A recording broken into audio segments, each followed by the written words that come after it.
luka manimu. Sudah kembali banyak saya dari berbagai geser ada kreativitas jadikan generasi muda sebagai headline. Hey, selamat pagi sahabat kreatif. Waktunya di menemani kamu lagi sekarang di hari ini. Pastinya belajar di RRI bisa jadi pembuka nih buat menu kamu hari ini ya. Belajar di RRI hari ini sahabat kreatif kita akan menyimak materi mata pelajaran pendidikan agama Islam ya. Nah buat yang bergabung nanti boleh banget nih bisa langsung aja ke 0811 265 1225 ya. Hari ini kita akan bersama dengan Pak Ihram FSI, guru PAI dari SMA S1 Nagri Sleman ya. Silakan buat sahabat kreatif yang dari SMA S1 Nagri Sleman bisa langsung aja check in dulu absen di 0811 265 1225 nih kalau memang lagi dengerin belajar di RRI bersama Pak Ihram ya. Silakan nanti sebutkan namanya siapa dan dari kelas berapa. Oke. Hari ini yang akan dibahas sahabat kreatif adalah pernikahan dalam Islam. Wah. Pasti banyak yang penasaran nih sama temanya ya. Silakan sekali lagi buat yang ingin bergabung langsung saja nih. Tadi bakal langsung menyapa Pak Ihram yang sudah bergabung. Sudah kita hubungi via telepon pagi hari ini ya. Assalamualaikum warahmatullahi wabarakatuh Pak Ihram. Waalaikumsalam warahmatullahi wabarakatuh. Iya, bagaimana kabarnya Pak? Sehat Pak? Alhamdulillah sehat. Alhamdulillah ya Pak ya. Ya. Wah ini udah lama mungkin nggak ketemu sama siswa-siswinya. Iya betul sekali. Mudah-mudahan bisa segera terwujud nih tatap muka ya. Amin. Makan ya. Ya amin. Iya. Tapi pembelajaran masih terus berjalan seperti biasa Pak? Masih Online, terus ya? berjalan online itu ya. Oh baik. Alhamdulillah masih bisa berjalan dengan baik pembelajarannya. Dan hari ini juga mungkin bukan hanya teman-teman dari SMA 1 Sleman yang bergabung belajar di RRI ya Pak ya. Karena ini bisa disimak oleh semua yang terkait dengan pernikahan dalam Islam ya Pak. Betul. Baik, silakan Pak Ihram untuk memulai materinya disampaikan untuk seluruh sahabat kreatif Pak. Silakan. Oke, bismillahirrahmanirrahim. Assalamualaikum warahmatullahi wabarakatuh. Anak-anakku yang saya cintai dan pemirsa RRI Pro Yogyakarta yang sangat kami cintai pula. Perkenalkan saya Ihram, guru agama PAI SMA 1 Ngaglik Sleman.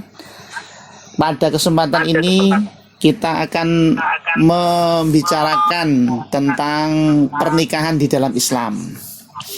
Oke, langsung saja untuk mempersingkat waktu ya. Kita akan mempelajari tentang nikah itu apa, hukumnya bagaimana, tujuannya apa, syarat nikah itu bagaimana. Itu dulu, nanti kita sambung lagi. Oke, kita langsung saja. Nikah itu dari bahasa Arab yang artinya adalah pasangan, atau dari kata nakaha maupun zawaja yang artinya pasangan. Jadi orang menikah itu orang menemukan pasangannya. Ini yang harus kita pahami, bahwa nikah dengan kawin di Indonesia itu sama. Jadi jangan dibedakan. Karena di dalam undang-undang perkawinan Indonesia itu menggunakan kata undang-undang perkawinan, bukan undang-undang pernikahan. Ini kadang sering orang membeda-bedakan ya pengertian antara kawin dan nikah. Tapi sesungguhnya kawin dan nikah itu sama bahasanya. Kalau kita lihat pengertiannya di Undang-Undang Nomor 1 tahun 74, itu pernikahan adalah ikatan lahir batin antara seorang pria dengan seorang wanita. Ingat, ini antara seorang pria dan seorang wanita ya, nggak boleh sesama jenis. Sebagai suami istri dengan tujuan membentuk keluarga atau rumah tangga yang bahagia dan kekal berdasarkan ketuhanan yang Maha Esa. Nah, kalau menurut KHI, Kompilasi Hukum Islam, perkawinan itu adalah akad yang sangat luar biasa, mitsaqon ghalidhon, untuk mentaati perintah Allah dan melaksanakannya itu ibadah. Nah, itu pengertian nikah secara singkat ya. Jadi ada dua orang, laki-laki dan perempuan, itu menjadi syarat ya. Oke, selanjutnya, nikah itu tidak selalu wajib ya. Ada 5 hukum dari pernikahan itu. Pertama, nikah itu mubah ketika posisinya tengah-tengah. Tidak dianjurkan menikah dan juga tidak dianjurkan menunda pernikahan. Itu artinya mubah.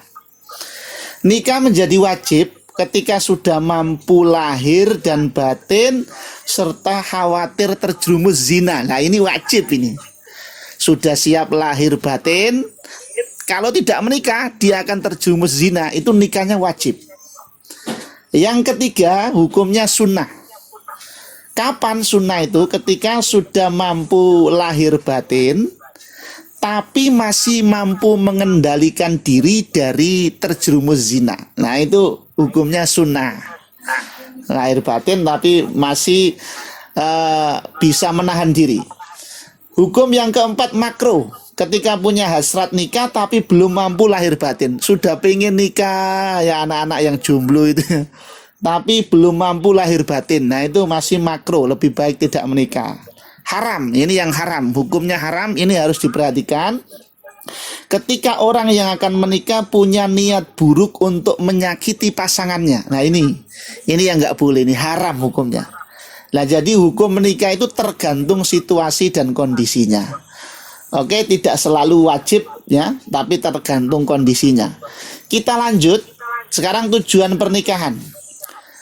Tujuan pernikahan itu adalah melaksanakan perintah Allah. Jelas ya, ini menikah itu perintahnya Allah, perintahnya Rasul. Siapa yang menikah berarti dia menjalankan perintahnya Allah dan perintahnya Rasul. Karena orang Islam itu tidak boleh menjomblo selamanya. Carilah pasangan itu ya.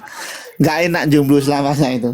Jadi menikah itu tujuannya melaksanakan perintah Allah. Yang kedua, mengikuti sunnah Nabi.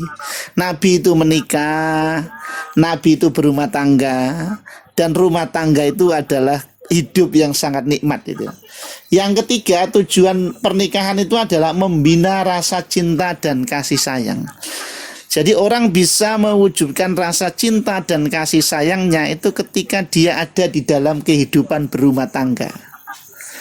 Nah, ini hanya bisa dirasakan oleh orang yang menikah, ya itu ya. Nah, dalam rumah tangga itu. Yang keempat, tujuannya memperoleh ketenangan dan kebahagiaan dalam hidup. Orang itu kalau sudah menikah, ketenangan dalam hidupnya itu terasa sekali. Akan sangat mudah diwujudkan di dalam kehidupan ini. Tapi kalau belum punya pasangan itu ya begitulah rasanya ya. Yang selanjutnya, tujuan menikah itu memenuhi kebutuhan seksual yang diridhoi. Ingat ini ya, memenuhi kebutuhan seksual yang diridhoi oleh Allah.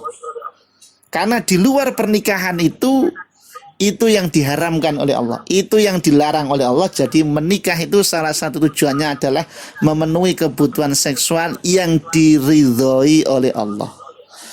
Nah, yang selanjutnya, tujuan menikah itu adalah memperoleh keturunan yang sah. Banyak cara untuk mendapatkan keturunan, tetapi keturunan yang sah itu adalah dengan pernikahan. Oleh karena itu, keluarga yang sampai hari ini belum punya anak itu ya tetap berjuang saja, karena sudah di dalam pernikahan, dan insya Allah Allah akan memberikan dengan ikhtiar dan doa kita. Karena bagian dari tujuan menikah itu adalah mendapatkan keturunan yang sah. Anak-anakku yang saya cintai dan pemirsa RRI Pro yang saya cintai pula, selanjutnya adalah rukun dan syarat nikah. Lah, rukunnya nikah itu ada 5. Ini yang wajib ada. Pertama, ada calon suami. Yang kedua, ada calon istri. Nah, ingat ya, enggak calon suami dan calon istri. Enggak boleh calon istri sama calon istri, atau sebaliknya calon suami sama calon suami, enggak boleh. Jadi rukunnya itu calon suami, calon istri, lalu ada wali, ada 2 orang saksi, ada ijab kabul. Itu yang harus terpenuhi sebagai syarat nikah. Lah, masing-masing rukun ini ya, maaf, rukun nikah ya. Masing-masing rukun nikah ini ada syaratnya. Misal calon suami itu ya, karena kita pernikahan Islam ya, orangnya Islam, kehendak sendiri, bukan muhrim. Nah, itu syaratnya. Begitu juga dengan istri. Istri itu Islam calonnya, tidak dipaksa, bukan muhrim, tidak bersuami. Tidak bersuami, ada syarat tidak bersuami, karena perempuan hanya boleh menikah dengan 1 laki-laki. Nah, gitu ya. tidak sedang dalam masa iddah. Kalau wali, syaratnya apa wali? Wali itu harus orang yang sudah dewasa. Harus laki-laki. Enggak boleh wali nikah itu perempuan. Enggak boleh. Jadi syaratnya wali itu harus laki-laki. Yang 2 orang saksi itu syaratnya adalah Islam, dewasa, laki-laki juga. Jadi laki-laki. Ijab kabul. Ijab itu ucapan dari seorang wali, kabul itu penerimaan dari calon mempelai laki-laki. Nah, ini adalah syarat dan rukun dari nikah. Nah, menikah itu sederhana. Kalau sudah ada calonnya, calon laki-laki, calon perempuan, ada walinya, ada 2 orang saksi, ada ijab kabul, bisa melangsungkan pernikahan. Kalau mau pernikahannya sah, maka harus di hadapan KUA supaya itu menjadi legal dan mendapatkan pengakuan secara resmi. Kalau syarat rukunnya ini terpenuhi tapi menikahnya tidak di hadapan KUA, maka itu yang disebut dengan pernikahan siri. Oleh karena itu, kalau kita ingin menikah terus pernikahan kita itu sah di mata hukum yang ada di Indonesia, pastikan rukun nikah itu terpenuhi, calon suami, calon istri, wali, 2 orang saksi, ijab kabul, dan ada pihak KUA yang menyaksikan pernikahan kita itu. Di luar, Jadi idealnya Pak kalau pernikahan itu berarti harus legal secara agama dan juga dalam hukum negara begitu. ya betul. Karena kalau tidak di depan KUA itu menjadi pernikahan siri, dan resiko pernikahan siri itu sangat luar biasa merugikan bagi perempuan dan anak ya. Laki-laki nggak dirugikan itu. Nah, gitu. Iya. Iya. Betul. Itu yang memang, ini menjadi iya. wajib begitu. Iya, ini yang sangat penting harus diketahui oleh anak-anakku dan masyarakat umum bahwa menikah di hadapan KUA itu punya kepastian hukum yang melindungi, ya sah gitu ya. Ya, itu yang harus kita tekankan. Ya, jadi sebenarnya ketika rukun dan syarat sudah terpenuhi, termasuk tadi ada dari KUA, Iya. maka sebenarnya adalah sudah sah, legal dan aman. Legal dan aman itu ya. Kalau tanpa KUA itu ya sah, asal terpenuhi syarat rukunnya, tapi itu tidak menjadi aman tadi. Gitu. Baik. Ya. Pak Iram, ini masih panjang kan Oke. Pak, termasuk pembahasannya sebenarnya masih banyak beberapa yang kan kita belum sampai di rukun dan syarat ya Pak ya. Oke. Ya, nanti kita akan lanjutkan lagi. Baik. Pak Iram mau menyampaikan ada tugas yang harus disampaikan oleh teman-teman dari SMN 1 Negeri Ya. Pak. Tapi kita istirahat sebentar ya Pak, nanti kita akan Oke. lagi. Oh, manusia lembut satu dan bicaranya lantang, tidak tertutup gigi tapi pagi terpampang. Oh, manusia berisik, berakal budi tapi terkadang lupa kalau hidup di dunia hanya bersama saja. Bicaralah jujurnya, semua harta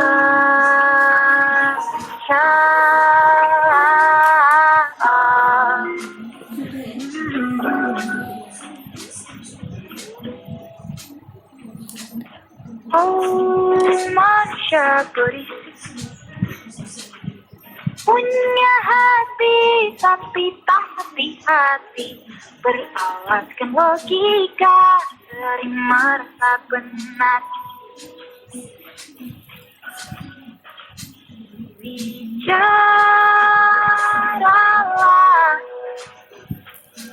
sejujurnya, semua harta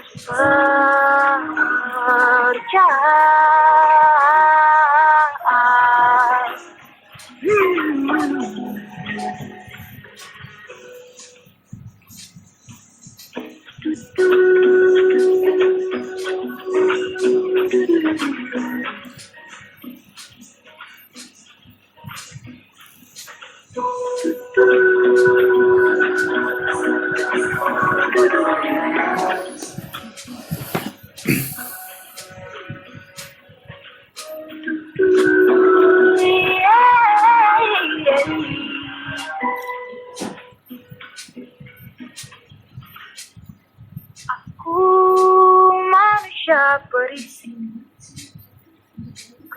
lagu ini bukan karena aku merasa paling benar, tapi karena ku rasa kadang juga lupa bicara secukupnya.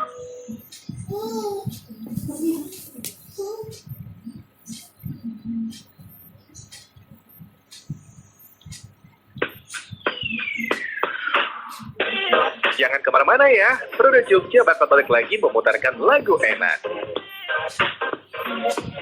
Indonesia, tatanan kehidupan baru.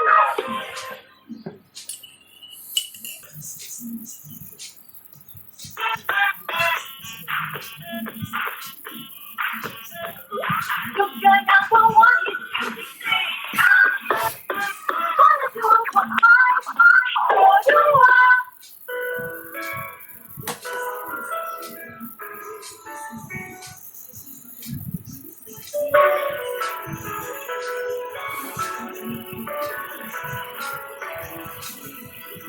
Satu langkah dari hati,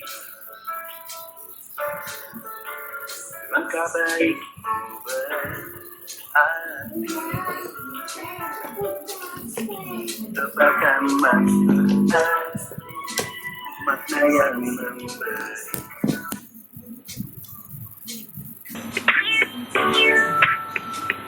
Baik sahabat kreatif, kita sambung kembali bersama Pak Ihram dari SMN 1 Negeri Sleman. Sahabat, kali ini membahas mengenai pernikahan dalam Islam ya, tadi sempat terputus, sekarang sudah bisa ngobrol lagi nih. Pak, masih bersama Belajar RRI ya Pak? Masih. Iya, tadi ada beberapa yang belum tersampaikan terkait dengan materinya Pak, tapi sebelumnya ini saya mau menyapa dulu teman-teman dari SMA 1 Negeri Sleman yang sudah bergabung Pak di pagi hari ini. Ini dari Aprilia Puspitasari, 12 IPS 2, terus Ya. juga halo ada Eka Ananda Sulistya Putri dari 12 IPS 2 Pak. Iya betul, ini jamnya sekarang Iya, itu baik. ya. Iya, memang ada berapa kelas Pak yang mengikuti pembelajaran hari ini Pak? Ada 2, tapi yang pas jamnya ini adalah 1 kelas, pas jam sekarang ini. Oh gitu ya. Ya. Ya, ini juga ada Aulia Herning Ya. R dari 12 IPS 3. Baik Pak, ini sudah pada rajin-rajin nih situasinya. Mungkin bisa dilanjut Pak terkait dengan materi pernikahan dalam Islam ini, tadi ada yang belum tersampaikan ya Pak? Iya betul. Iya, silakan dilanjut Pak Ihram. Oke, kita lanjutkan. Tadi sudah sampai syarat rukun. Ini sekarang kita akan membahas tentang muhrim ya. Secara bahasa yang diharamkan. Jadi ada beberapa orang yang diharamkan untuk dinikahi. Nah, itu ada beberapa sebab. Ada 3. Yang pertama karena keturunan. Misalnya ibu kandung itu nggak boleh dinikahi sampai ke atas simbah-mbahnya, masa nikahi simbah nggak ya. Terus anak perempuan kandung ke bawah itu juga nggak boleh dinikahi. Saudara perempuan kandung sebapak maupun seibu nggak boleh dinikahi.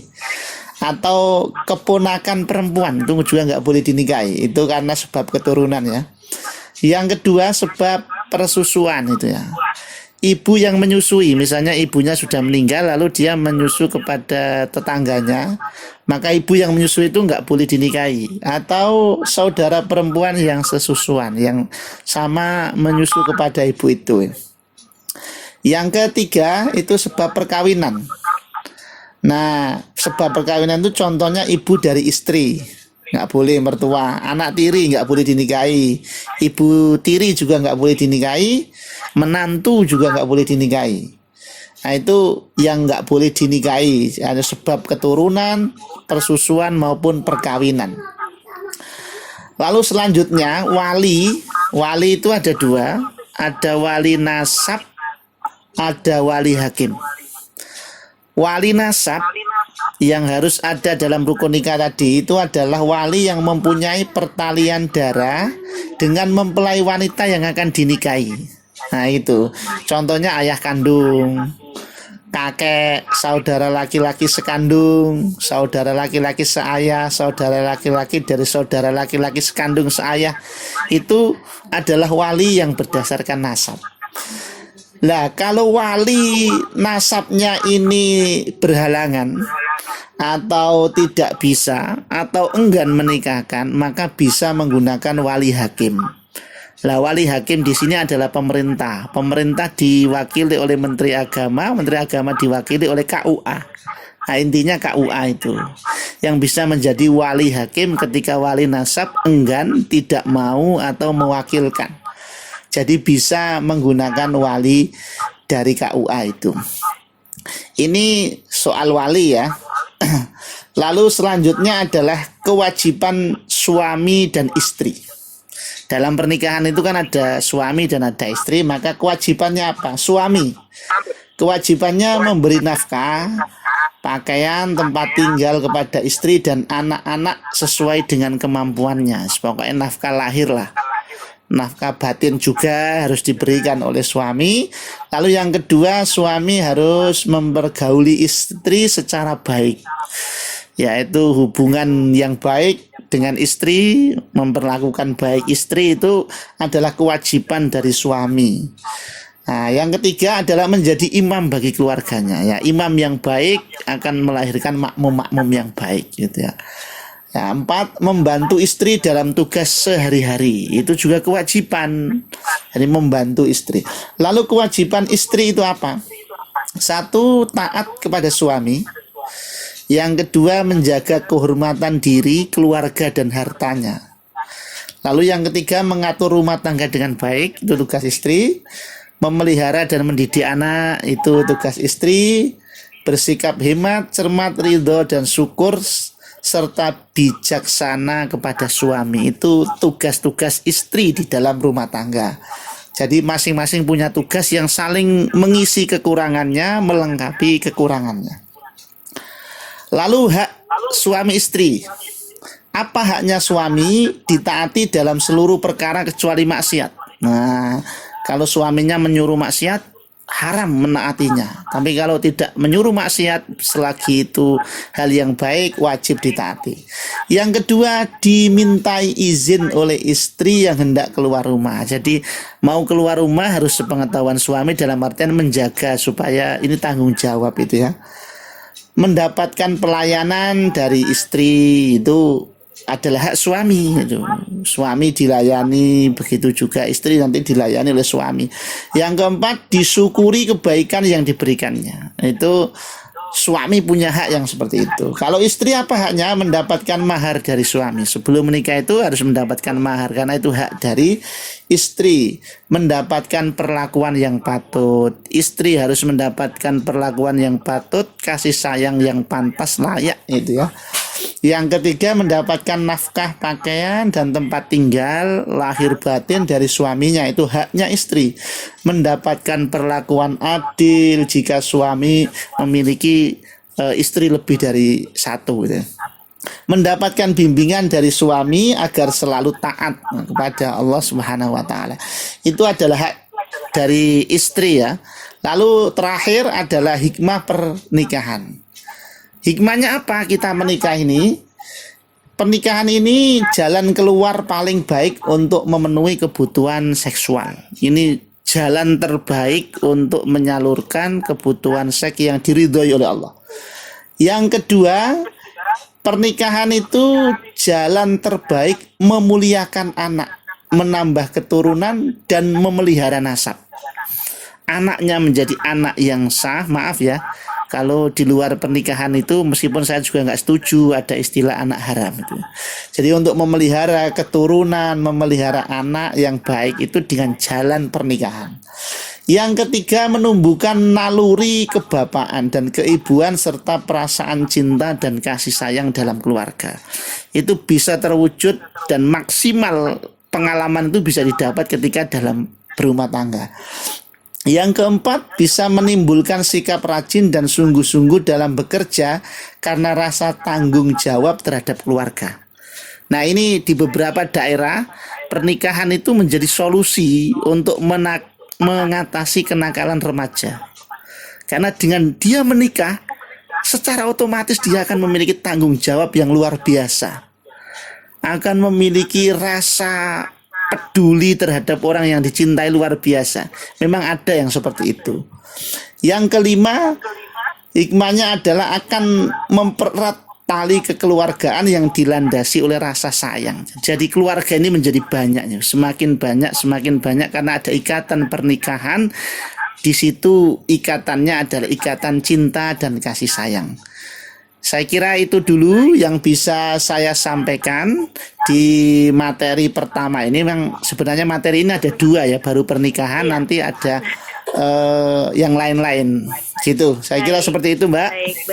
Iya Pak Ihram, ini sudah ada beberapa sahabat kita juga yang bergabung di 0811 265 1225. Untuk teman-teman dari SMA N 1 Ngaglik ini memang rata-rata absen, tapi juga ada beberapa teman lain sahabat kreatif yang memang suka dengerin belajar di RRI yang juga punya pertanyaan. Pak, nanti bisa dijawab mungkin ya Pak ya? Oke.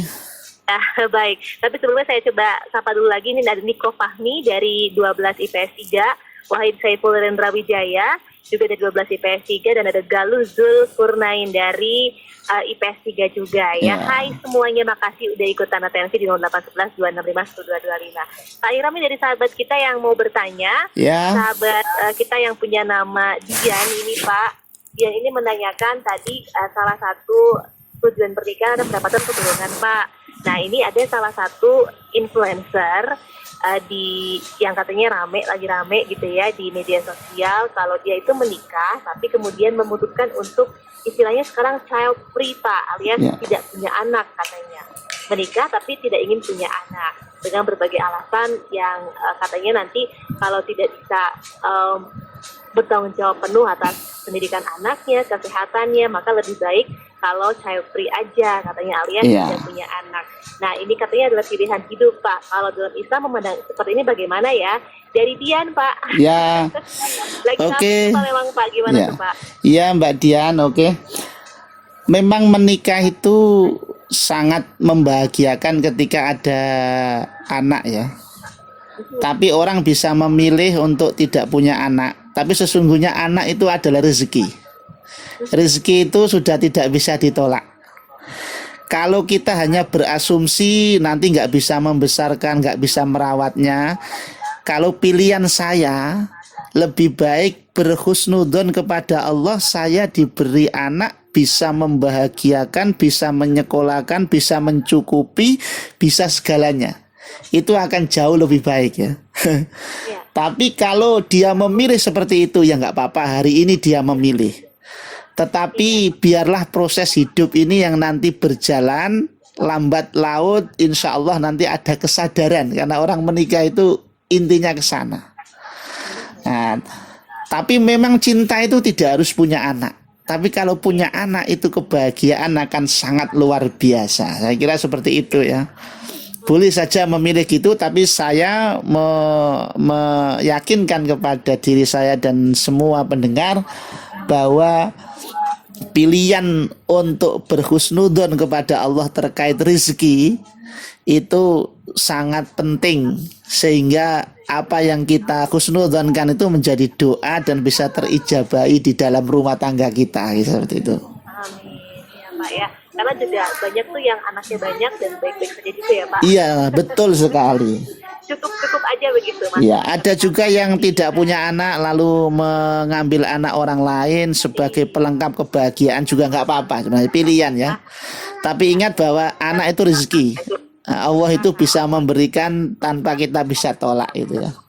Iya, baik. Anak adalah rezeki, bukan beban ya Pak. Iya, bukan beban itu. Bukan. Baik, ini dari sahabat kita lagi.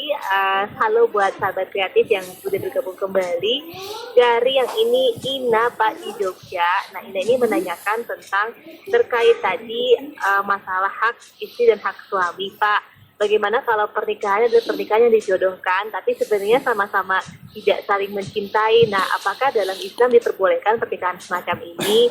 Apakah kemudian kalau sudah terpenuhi rukun dan syarat sahnya tetap sah dalam pernikahan? Tapi bagaimana ya kalau misalnya memang tidak ada perasaan sama sekali nih antara suami dan istrinya, tapi terpaksa menikah karena dijodohkan keluarga? Wah. Gimana nih Pak? Iya, betul itu ya. Kasihan ya kalau itu terjadi ya. Iya.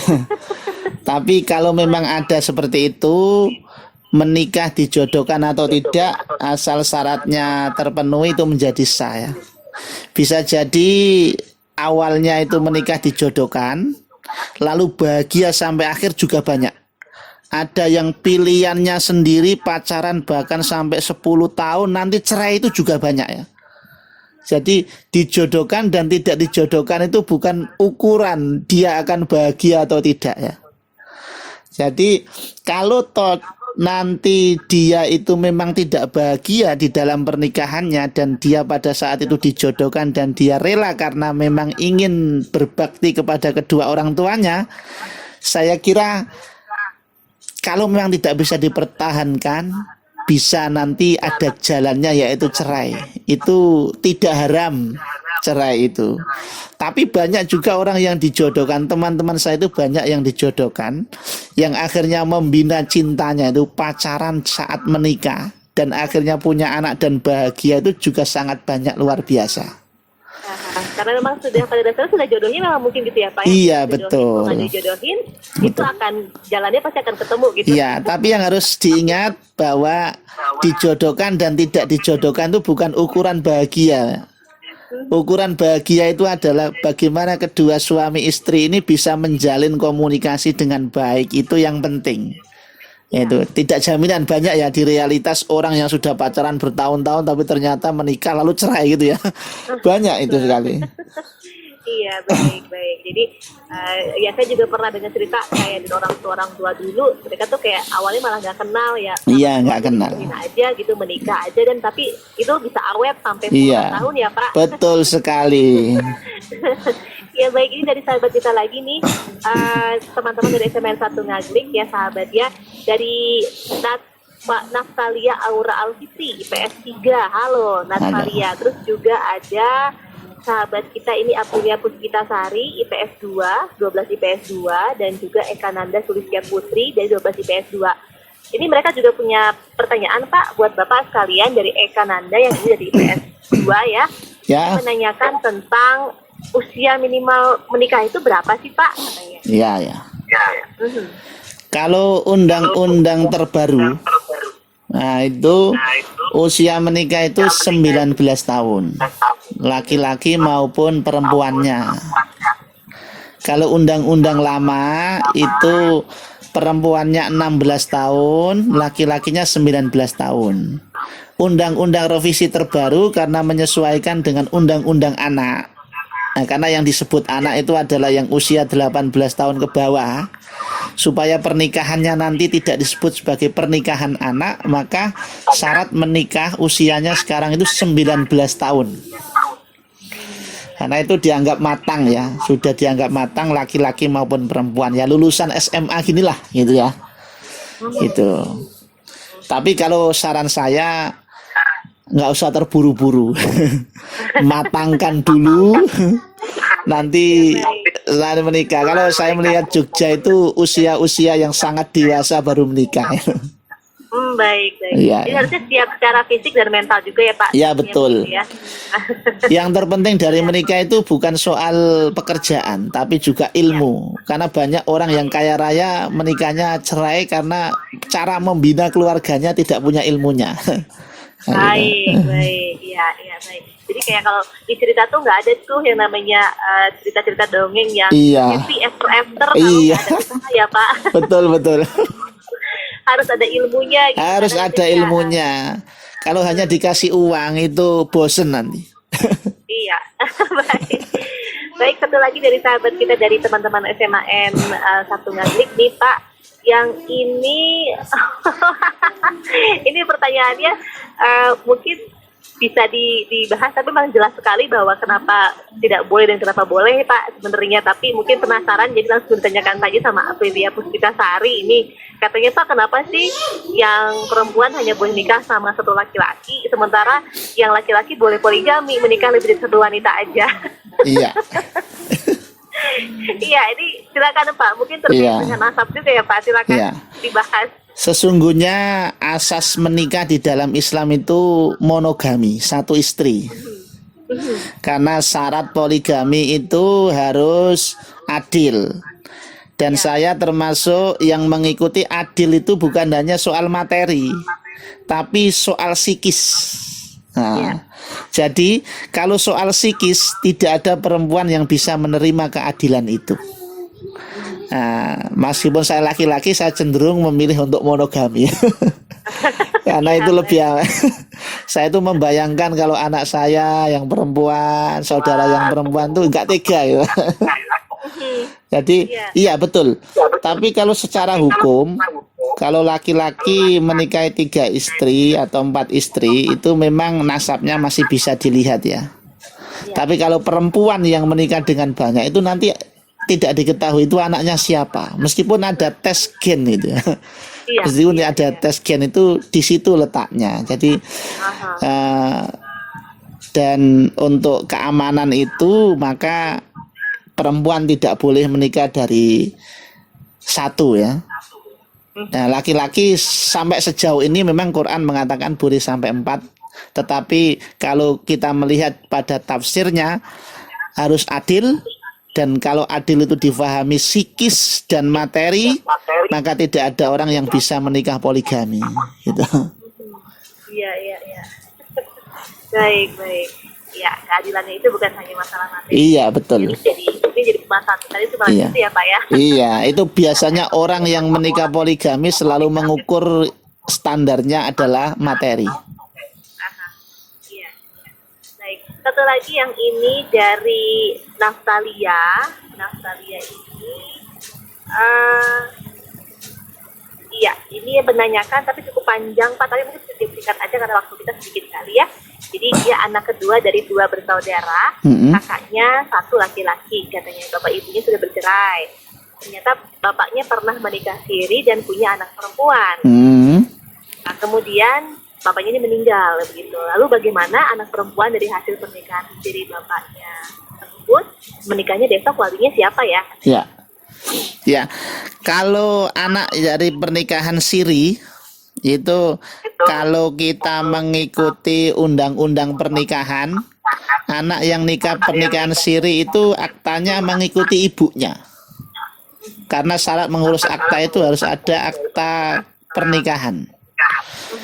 Jadi kalau mengikuti undang-undang Indonesia, yang menjadi walinya adalah dari keturunan ibunya, bukan bapaknya.